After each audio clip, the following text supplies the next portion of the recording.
আমরা মানি তার সামনে মাথা নত হবে, পৃথিবীর কোন মানুষের সামনে মাথা নত হবে, পৃথিবীর কোন মানুষের সামনে মাথা নত হবে না। তুমিও মানুষ, আমিও মানুষ। তুমি উঁচু জায়গায় আছো, আমি নিচু জায়গায় আছি, কিন্তু তুমি আমার স্বাধীনতা কেড়ে নিতে পারো না, স্বাধীনতা কেড়ে নিতে পারো না। তাই আমাদের বলছে এই যে সাদা কাপড় বাঁধছে, সাদা কাপড় বাঁধছে, এরকম একটা নাটক দেখাবেন না, এটা একটা মর্যাদা আসবে। এই যে সাদা কাপড় রয়েছে, তার মানে আমি মরণের সমাজে যে জিনিসটা নিয়ে যাবো সেটা কপালে বেঁধেছি। তাহলে মরবো, আমরা হলে লড়বো, আমরা মরবো, লড়াই করে জিতবো, আমরা হলে মরবো। দুটার মধ্যে একটা কি বলছে, লড়াই করে মরবো, না হলে বাঁচবে। দেখলো কাপড় মারার মানে কি, পাট্টি বেঁধেলাম, তার মর্যাদা রাখতে হবে।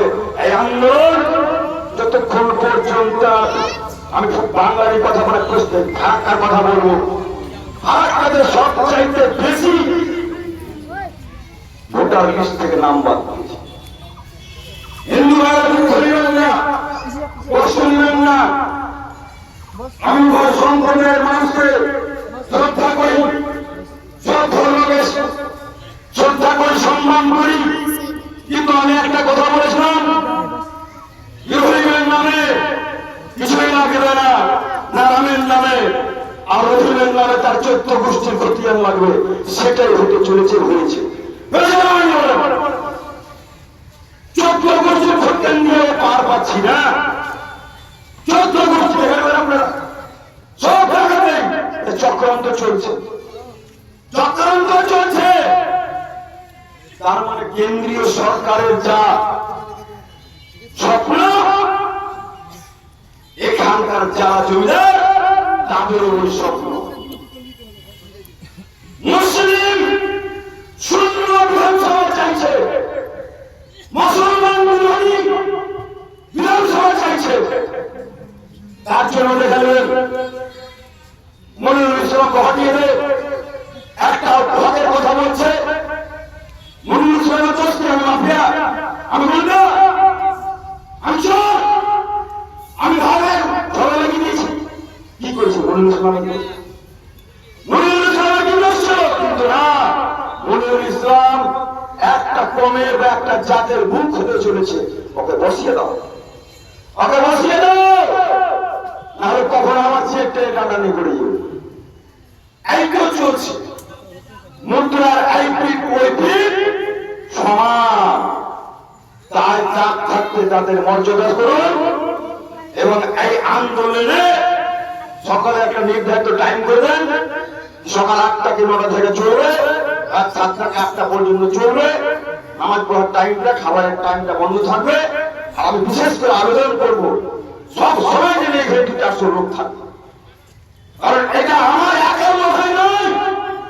মনিরুল ইসলাম তার পারিবারিক পৈতৃক সম্পত্তি রক্ষা করার জন্য আজকে বলির পাঠা হয়নি, সার্বিক মানুষের জন্য আমি লড়াই করতে গিয়ে বলির পাঠা হয়েছি। তাই এই লড়াই আপনার আমার সকল সম্প্রদায়ের মানুষের বিপদের দিনে পাশে থাকার লড়াই। তাই এই লড়াই যতদিন পর্যন্ত নির্বাচন কমিশনার এই বৈধ ভোটারকে স্বীকৃতি দিচ্ছে, ততদিন পর্যন্ত ভোটকে স্থগিত রাখা উচিত। এই কথা বলে এই নাগরিক মঞ্চ যদি চালিয়ে যায়, তার সাপোর্ট প্রত্যক্ষ পরোক্ষ নিজের বুঝে থাকো।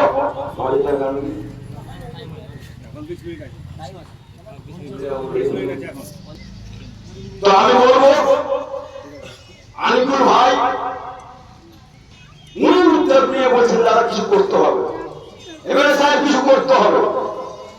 আমি বললাম আমার মনটা ভারাক্রান্ত আছে, আপনারা উদ্যোগ নেন, যত রকম ভালো হোক আপনাদের আমি সাপোর্ট করব, সাপোর্ট করব। কারণ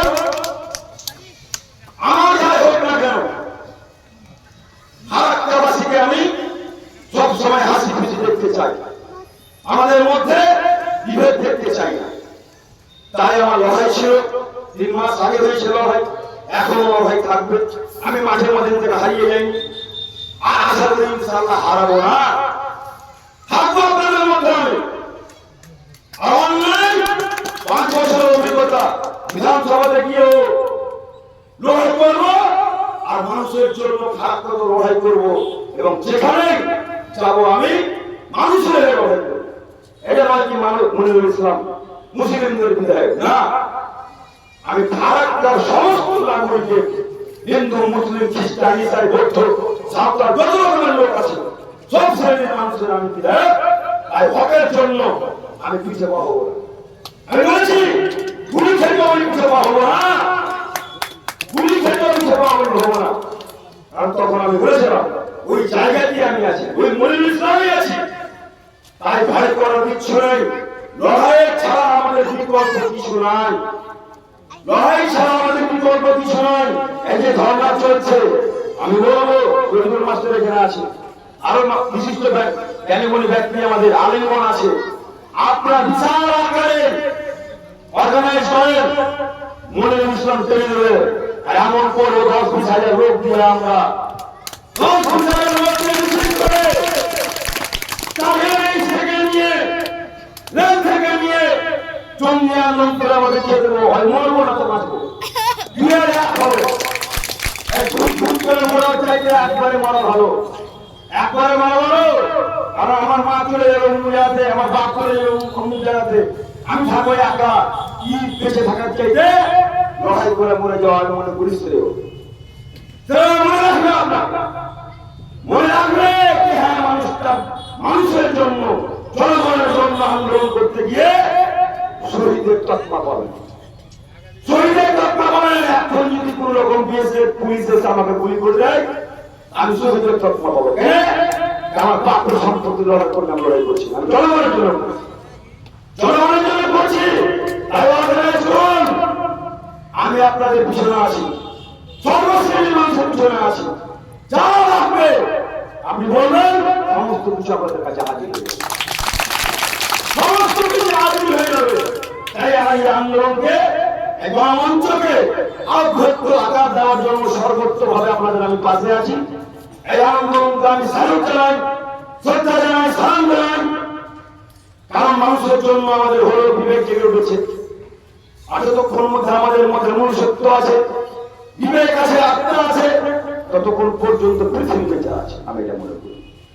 তাই সকলকে ধন্যবাদ জানিয়ে আমাদের লড়াই সংগ্রাম আগামী দিনে আরো সংগঠিত করে বৃহত্তর আকারে আমরা বুঝিয়ে দিতে চাই নির্বাচন কমিশনারকে, তুমি গণতন্ত্র দেশে শেষ কথা বলবে না, জনগণ শেষ কথা বলবে, জনগণ শেষ কথা বলবে।